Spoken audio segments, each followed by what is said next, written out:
Here, I would like to illustrate how to solve a polynomial or rational inequality. In this particular example, there is actually no function shown, but just an inequality. That is enough, along with this graph, for me to be able to solve the inequality. They're asking me to solve f of x is strictly greater than 0. Well, 0 is going to represent the x-axis if I'm given a graph. Notice that my inequality does not include actually 0. It doesn't have the bar underneath it. So in other words, it's just a strictly greater than. So I'm going to make a note here that this means not including the x-axis. Now, above 0 or greater than 0, what I have here would mean I'm looking for where my graph is above the x-axis. So if I see greater than, that's going to mean above that x-axis. So looking at my graph, I'm going to sketch in red where my graph is above the x-axis. Well, starting over here, my graph is above the x-axis.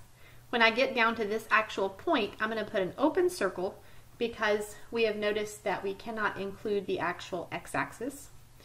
Then going down below, and then starting up again here, we put an open circle, and then here I'm above the x-axis all the way until I get to right here.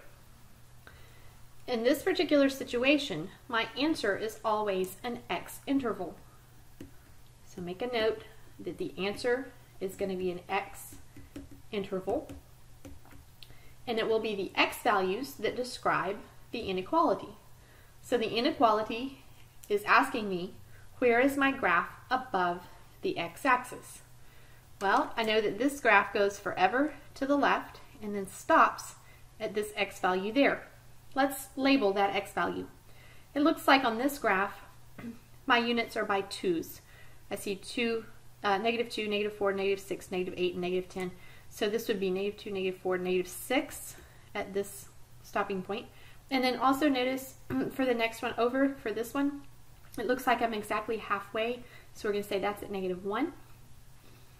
And then for the last value here, it looks like that's actually going to be at 2 and then halfway between 2 and 4. So that would actually be at 3. So you want to identify the x values where your graph starts and stops being above the axis. And so on here for my answer, it looks like I would be above the x-axis from -infinity to -6.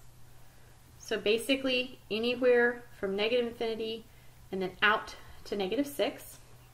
And then also above the x-axis starting at -1 and going to 3.